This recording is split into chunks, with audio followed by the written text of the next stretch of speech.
तो इस स्टॉप पर बसों से ज़्यादा हमें चिंची रिक्शे वाले नज़र आ रहे हैं और चिंची भरे हुए भी हैं। चिंची में लोग क्यों सफ़र कर रहे हैं, ज़रा इनसे पूछते हैं। चिंची में क्यों सफ़र कर रहे हैं आप लोग? तो जल्दी पहुंच जाते हैं, 4 की टाइम लेती है। अच्छा जी। तो बस के आती नहीं है, बस में जगह नहीं होती? बहुत वेट करना पड़ता है, ये फौरी तौर पे आ जाती हैं, एक के पीछे एक आती है। किराए इसके मुनासिब है या बस के मुनासिब? नहीं, इसके मुनासिब है। और इसमें सीट भी मिल जाती है? जी जी, और जल्दी पहुंच जाते हैं। तो बस का इंतज़ार हम करते रहे लेकिन बस तो नहीं आई, तो मजबूरन चिंची रिक्शे में हम बैठे हैं। और ये चिंची रिक्शा, इसमें आप देखें कि पीछे के कंपाउंड में 6 लोगों के बैठने की गुंजाइश है। 3 लोग ऐसे, 3 ऐसे बैठते हैं। 2 लोग ड्राइवर अपने साथ अपने दाएं और बाएं भी बिठा लेते हैं। तो ये इसमें जो कुछ मुसाफिर मौजूद हैं, ज़रा इनसे बात करते हैं कि ये क्यों चिंची में सफ़र कर रहे हैं। अस्सलाम वालेकुम। वालेकुम अस्सलाम। आप चिंची में क्यों सफ़र कर रहे हैं? इस ट्रैक पर तो बहुत सारी बड़ी बसें, मिनी बसें, वो सब चलती हैं। कहाँ से आप आ रहे हैं और कहाँ आप किस मंजिल पर आपको जाना है? सर मुझे न्यू कराची जाना है, लेकिन काफ़ी इंतज़ार के बावजूद कोई इतनी बड़ी बस नहीं अवेलेबल थी कि मैं उसमें बैठ सकूं। मजबूरन फिर चिंची में ही बैठना पड़ता है। और वैसे बसों की जो हमारी यहाँ पे कंडीशन है इस वक्त मौजूदा, बड़ी खस्ता हाल हैं। बसों के शीशे नहीं होते, फिटनेस के मसाइल हैं, सीटें भी टूटी फूटी ज़रा मुनासिब नहीं होती, आरामदेह नहीं होती। तो एक ये भी वजह है कि आप चिंची में सफ़र करने पर जी सर, एक वजह ये भी है, दूसरी वजह ये है कि बसें दस्तियाब ही नहीं है ना होने के बराबर हैं। काफ़ी देर के बाद कोई एक आध बस आती है, तो अब तो कराची चिंची पे ही चल रहा है। जब आप दूसरे शहरों को देखते हैं, लाहौर, मुल्तान, पेशावर, वहाँ आप टीवी पर भी देखते होंगे, अगर वहाँ कुछ लोग आपके जानने वाले उनसे भी बात होती होगी आपकी, बड़ी नई बसें, बड़ी बड़ी एसी बसें, सीट बाई सीट बसें चल रही हैं बड़े बाकायदा तरीके से। तो देखकर एहसास होता है कि कराची बड़ा महरूम शहर है इस मामले में। बिल्कुल बिल्कुल बिल्कुल एहसास भी होता है और उम्मीद भी है कि शायद कोई वक्त ऐसा आए कि हम अपनी ज़िंदगी में वो बसें देख लें या फिर शायद अगली नस्ल देखेगी। ये हुकूमत जो ये ऐलान करती है, ग्रीन लाइन का एक मंसूबा चल रहा है, अभी हम वहाँ भी जाएंगे। इसके अलावा orange line, blue line, red line जो सिंध हुकूमत भी ऐलान करती रहती है। 13 साल से इस सूबे में एक ही जमात की हुकूमत है। आपको लगता है कि अपनी ज़िंदगी में ये मंसूबे आप देख सकेंगे, ये बसें कराची की सड़कों पर दौड़ती नज़र आएंगी? सर जब अनाउंस हुए थे, जब तो ऐसा लगता था कि शायद चंद महीने या साल के अंदर हो जाएंगे, लेकिन जितना डिले हुआ है उससे ये एहसास होता है कि शायद कम से कम ये नस्ल तो शायद ना देख पाए। अच्छा, आपसे भी थी? नहीं, हम क्यों नाराज़ होंगे? आप बताएं, आप तो नाराज़ नहीं हैं? नहीं, हम नाराज़ नहीं है भाई। हमें तो ये 10-20 रुपए की वो होती है यार, मजदूरी हमारी। और है क्या, एक बात है हमारे इसी में अल्लाह पाक हमारे को 150 दे देता है, बस शुक्र है। कभी आम मुसाफिरों से भी इतने किराए लेते जितना हमसे? जी हाँ, क्यों नहीं लेते? अभी आपके सामने देखे नहीं क्या 10 रुपये। अच्छा, और अगर 2, 3, 4 स्टॉप या 8, 10 स्टॉप दूर जाना है किसी ने, 8-10 किलोमीटर, वो फिर 20 रुपये या 30 रुपये बस ऐसे। और ट्रैफिक सार्जेंट रोज़ कितने लेते हैं आपसे? ट्रैफिक सार्जेंट फ़िलहाल तो नहीं ले रहा भाई, क्यों झूठ बोले। हाँ, फ़िलहाल नहीं ले रहा है। तो ये चिंची रिक्शे से हम सुराब कोट पर उतरे हैं और लोग चिंची रिक्शे में सफ़र करने को इस वक्त कराची के तरजीह दे रहे हैं कि उसमें कम से कम सीट मिल जाती है। अब ये सुराब कोट है, यहाँ से जब हम आगे जाते हैं तो सुपर हाईवे, यानी ये शहर से बाहर जाने वाला रास्ता है। और आगे जाके बहुत बड़ी तादाद में कोचेज़ भी खड़ी होती हैं, यहाँ चिंची रिक्शे भी आ रहे हैं। लेकिन जो सबसे कम हमें यहाँ नज़र आ रही हैं वो बसेस नज़र आ रही हैं। बसेस यहाँ बहुत कम है। और जो सामने वाला हमारे ट्रैक है वो शहर का अंदरूनी रास्ता है, जो सुपर हाईवे से लोग अंदर आ रहे हैं और फिर आगे शहर की तरफ, यानी एम ए जिन्ना रोड और सदर की तरफ, लियाकताबाद की तरफ ये पूरा ट्रैफिक और लोग जा रहे हैं। तो ये वो शहर का दाखिली और ख़ारजी रास्ता है जहाँ आमतौर पर बहुत ज़्यादा रश भी होता है, ट्रैफिक का बहुत ज़्यादा लोड भी होता है। लेकिन यहाँ भी लोग घंटों बसों के इंतज़ार में, जब बस नहीं मिलती तो फिर वो मजबूरन चिंची में सफ़र करते हैं। एक मकाम से दूसरे मकाम पर उतरते हैं, फिर दूसरा चिंची लेते हैं या दूसरी बस लेते हैं और फिर वो अगले मुकाम तक जाते हैं। क्योंकि बहुत कम बसें और बहुत कम चिंची रिक्शे ऐसे हैं जो उनको अपनी एक मंजिल से दूसरी मंजिल तक ले जाने में कामयाब हो सकते हैं। अब यहाँ सुराब कोट से ये जो सड़क आगे की तरफ जा रही है मेरे सीधे हाथ पर, वो नागन चौरंगी की तरफ जा रही है। तो वहाँ जाएंगे और देखेंगे कि ग्रीन लाइन मंसूबा, जिसका आगाज़ 2016 में हुआ था और 1 साल में उसे मुकम्मल होना था, कई बार उसकी मुकम्मल होने की तारीखें दी गई हैं, लेकिन अभी भी वो नामुकम्मल है। अब वफाकी वज़रा की जानिब से कहा जा रहा है कि वो जुलाई में मुकम्मल हो जाएगा। कोई उसकी तारीख जून की दे रहा है, कोई अगस्त की दे रहा है। तो वहाँ पर चलकर देखते हैं कि लोग कितना उस मंसूबे की तामीर से परेशान हैं, उसमें ताख़ीर से लोगों को क्या मुश्किलात हैं, और जब वो मुकम्मल हो जाएगा तो लोगों को क्या क्या सहूलियात उससे मिल सकती हैं। और अब उसकी कॉस्ट भी, लागत भी बहुत ज़्यादा बढ़ चुकी है, क्योंकि 1 साल मंसूबा 5 साल का हो चुका है। तो चलते हैं, कोशिश करेंगे कि बस में ही सफ़र करें और वहाँ पर जाएं। तो ये कराची की सबसे मशहूर बस W11, जो आमतौर पर खचाखच भरी हुई होती है। अभी बाहर से भी हमने आपको दिखाया कि इसकी छत पे भी मुसाफिर सवार हैं। तो ज़रा इसमें बैठते हैं और कुछ मुसाफिरों से बात करते हैं। अस्सलाम वालेकुम। अस्सलाम। कराची की सबसे मशहूर बस W11 में आप सफ़र कर रहे हैं, इसका तो हमें फिर भी थोड़ी सूरत हाल कुछ बेहतर लग रही है, लेकिन जो दीगर बसें कराची की पूरी ट्रांसपोर्ट जो बसें मुतमईन है उसकी सूरत हाल? वंडी बंद हो गई, 4K बंद हो रही है, हम लोगों को बहुत परेशानी है।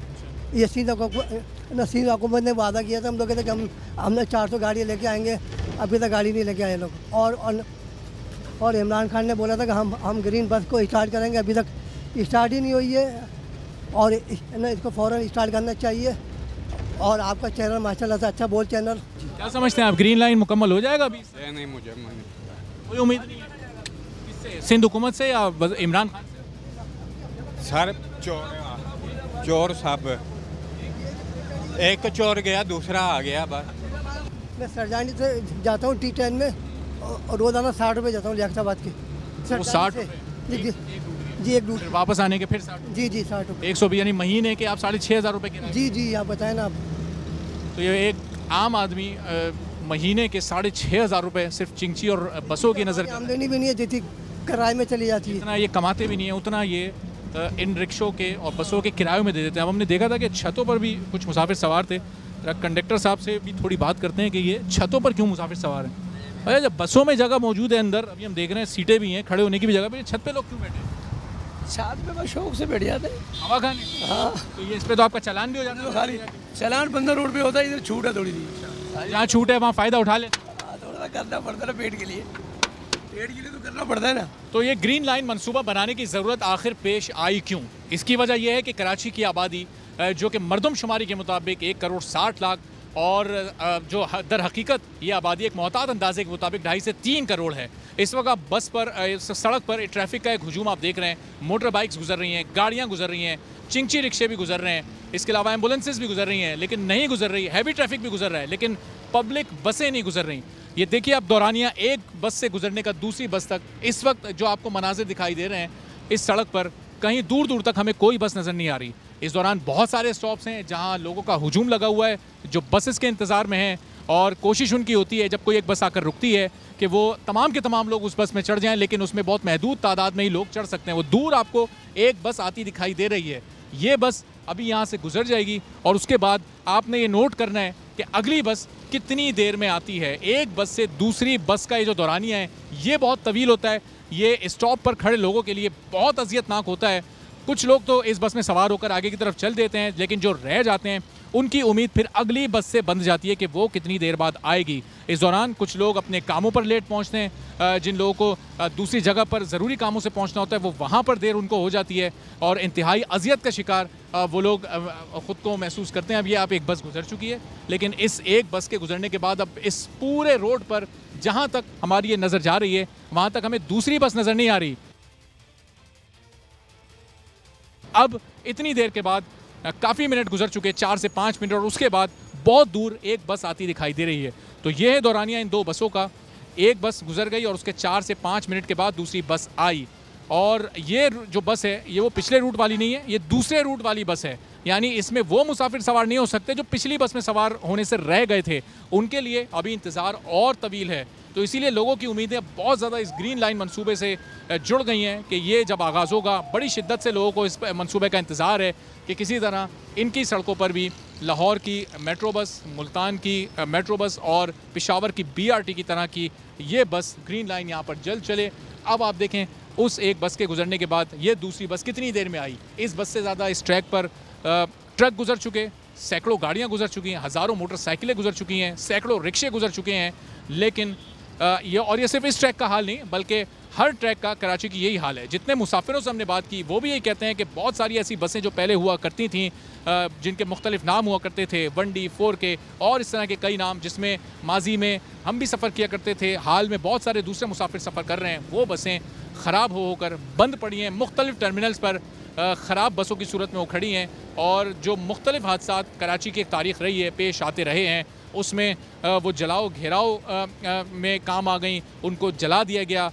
जब कराची में माजी में कोई अमन व अमान की ख़राबी का वाक़या पेश आता था तो सबसे पहले बसेस के जलने की खबर आती थी। वो बस जल तो जाती थी लेकिन उसके बदले नई बस को ख़रीद कर कराची की सड़क पर लाया नहीं जाता था। तो ये बसें इसी तरह से कम होती गईं, इन सड़कों का ये हाल होता गया। लेकिन इस शहर को पूछने वाला, नई बसों को लाने वाला, इन शहरियों का, मुसाफिरों का ख्याल करने वाला अभी तक तो कोई ना आया। कराची के शहरियों के जज्बात, तासुरात और उम्मीदें आपने देखी। उनके पास सिर्फ उम्मीदें हैं और हुक्मरानों को, शहरियों को देने के लिए सिर्फ और सिर्फ वादे हैं। ये वो मकाम है जहां ये ग्रीन लाइन आकर ख़त्म हो रहा है, जो कि इस वक्त ऑन गोइंग कराची की ट्रांसपोर्ट का सबसे बड़ा मंसूबा है। इस वक्त हम मज़ार क़ाइद के पास मौजूद हैं, जहां पर इख्तिताम हो रहा है इस ग्रीन लाइन प्रोजेक्ट का, लेकिन अभी भी ये तामीराती काम यहाँ पर जारी है। इससे पहले भी एक पॉइंट ऐसा आया था जहाँ गुरु मंदिर के पास एक बड़ा टुकड़ा ऐसा था जो कि मुकम्मल नहीं था, तो अगले 4-5 माह में उम्मीद कमी लगती है कि ये मुकम्मल हो पाए। वहाँ पर हमें रिकॉर्डिंग नहीं करने दी गई, हमें वो मनाजिर अक्सबंद नहीं करने दिए गए। सिक्योरिटी वहाँ पर बहुत ज़्यादा थी और जाहिर है कि वो सिक्योरिटी हुक्मरानों की तरफ से ही थी कि ये मनाजिर आवाम तक और जो मुल्क के दीगर शहरी हैं उन तक ना पहुँचाए जाएँ। और सिर्फ यही मनसूबा इस वक्त पाइपलाइन में नहीं है, बल्कि कई और दीगर और महंगे मनसूबे भी इस वक्त पाइपलाइन में मौजूद हैं। ऑरेंज लाइन का एक मनसूबा मुकम्मल होना है जो कहने को तो सिर्फ 4 किलोमीटर 3.5 किलोमीटर पर मुहित है, लेकिन उस पर भी एक बड़ी रकम खर्च होनी है और वहाँ पर भी नई बसें चलनी हैं और लोगों को उससे भी मुस्तफ़ीद होना है। लेकिन वो भी वादों की नज़र अभी तक है कि कब वो वादा पूरा होगा, कब ऑरेंज लाइन चल सकेगी। इसके अलावा रेड लाइन है, इसके अलावा ब्लू लाइन है और फिर मलीर एक्सप्रेस वे जो कि 42 अरब रुपए से तामीर किया जा रहा है। ये वो 42 अरब रुपए हैं कि जिनके बदले 300 से 400 के करीब बसें, 3 से 4 हज़ार के करीब बसें लाई जा सकती थीं और इस शहर की सड़कों पर ट्रैफिक का ये मसला हल किया जा सकता था। लेकिन अभी भी कराची के शहरी इसी उम्मीद पर वाक़ई हैं कि तमाम बड़े प्रोजेक्ट मुस्तकबिल में ये हुकूमत पूरी करेगी और अगले 2.5 साल में हुकूमत के इस दौर में कुछ अच्छी खबरें कराची के लोगों को मिल सकेंगी। ये वफाकी हुकूमत का मंसूबा, दीगर जो सूबाई हुकूमत के मंसूबे हैं, अगर ये हुकूमतें अपने अपने वादों पर अमल करती हैं तो कराची के लोग भी इनको दुआएं देंगे और ज़ाहिर जहनी अजियत की जो इस वक्त मुश्किलात से दोचार हैं, इस जहनी अजियत को कम करने में जो कराची के शहरी हैं वो हुकूमत की मदद चाहते हैं और हुकूमत अब वादों से बढ़कर कुछ अमली इक़दामात भी करे। सब्सक्राइब करें और बेल दबाएं ताकि कोई खबर रह न जाए।